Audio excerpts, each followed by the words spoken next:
जिंदगी में गुरु का बहुत बड़ा महत्व होता है। इसी महत्व का एक साक्षात उदाहरण है चंद्रगुप्त और चाणक्य की कहानी। चाणक्य से ज्ञान लेकर, शिक्षा लेकर एक छोटा सा बच्चा चंद्रगुप्त कुछ सालों बाद बन जाता है मौर्य वंश का संस्थापक। धनानंद को मारकर मौर्य वंश का संस्थापक चंद्रगुप्त मौर्य बनता है। इसने अपने साम्राज्य का विस्तार बलूचिस्तान, अफगानिस्तान तक किया, परंतु दक्षिणतम भाग और कलिंग पर विजय प्राप्त न कर सका। 305 ईसा पूर्व में मध्य एशियाई शासक सेल्यूकस निकेटर ने भारत पर आक्रमण कर दिया। चंद्रगुप्त मौर्य और निकेटर के मध्य युद्ध हुआ। युद्ध में निकेटर हारा गया। इसके बाद होती है शांति संधि। शांति संधि के अंतर्गत चंद्रगुप्त मौर्य ने निकेटर की पुत्री हेलेन से विवाह किया और चंद्रगुप्त ने 500 हाथी निकेटर को उपहार स्वरूप दिया।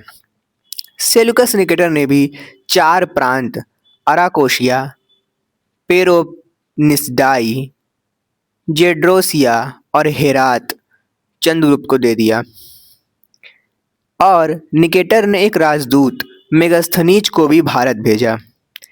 इसी मेगास्थनीज की इंडिका में भारत के मौर्य साम्राज्य का वर्णन देखने को मिलता है।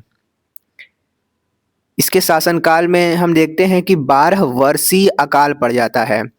इस अकाल में अपने आप को सम्राट चंद्रगुप्त निराशा में पाते हैं और अंततः क्योंकि वो जैन धर्म को मानते थे, इसलिए वो अपने संत भद्रबाहु के पास जाते हैं और भद्रबाहु इनको लेकर कर्नाटक के श्रवणबेलगोला लेकर चले जाते हैं और यहाँ पर संलेखना विधि से अन्न जल का त्याग करके कई दिनों तक चंद्रगुप्त मौर्य उपवास करते हैं और इसी उपवास के अंतर्गत ये मृत्यु को प्राप्त हो जाते हैं।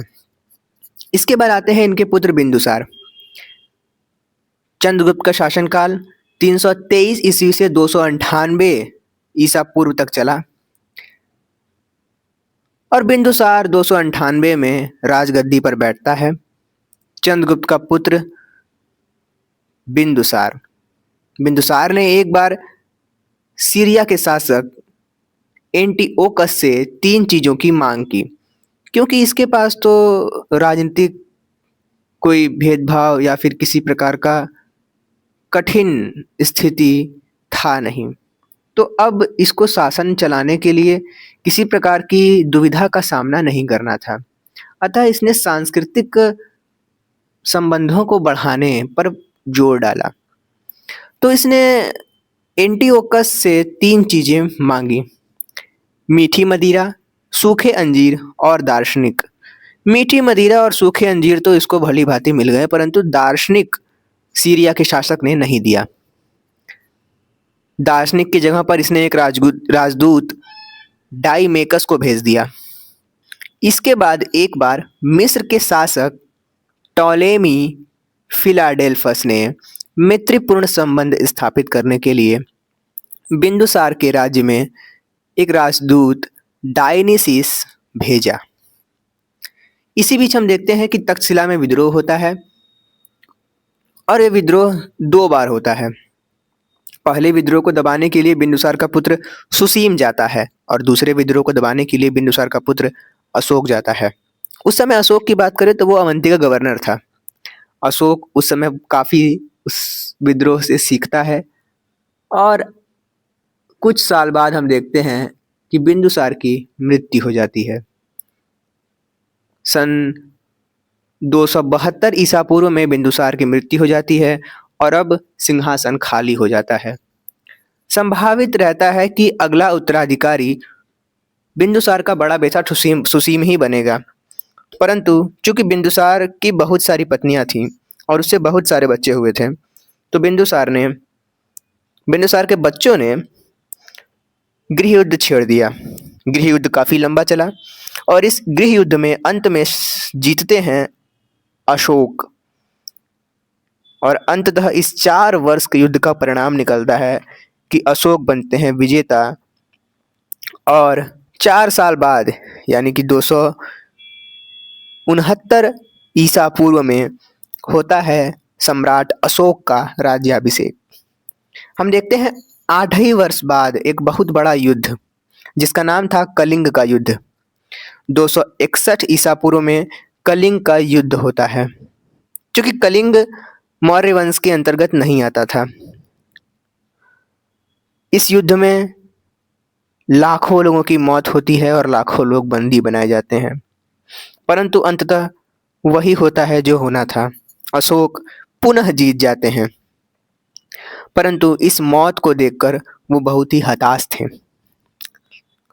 उनके दिमाग में यही बात हमेशा गूंज रही थी कि इतने लोगों की मौत करके उन्हें मौत करने के बाद देने के बाद इतने सारे लोगों को मौत की घाट उतारने के बाद उन्हें मिला भी तो क्या, एक प्रदेश का टुकड़ा। वो इस बात से काफ़ी निराश होते हैं।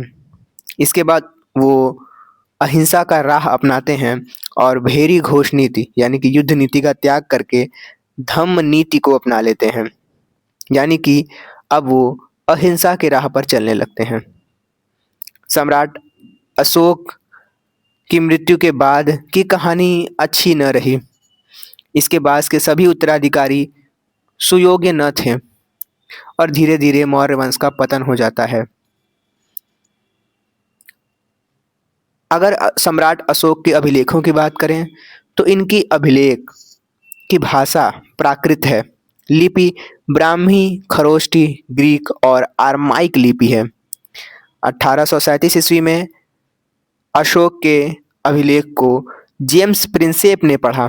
जेम्स प्रिंसेप ने 1837 में अशोक के अभिलेखों को पढ़ा। ये बात एग्जाम्स में पूछा जाता है और आया भी हुआ है।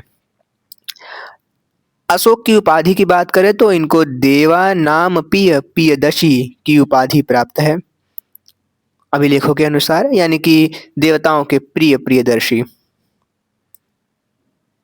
इनका नाम अशोक जो है वो कुछ अभिलेखों में देखने को मिलता है, जैसे कि मास्की, गुर्जरा, निट्टूर और उद्मोलन। कुल अभिलेखों की बात करें तो 200 से भी अधिक अभिलेख सम्राट अशोक के शासनकाल के मिलते हैं।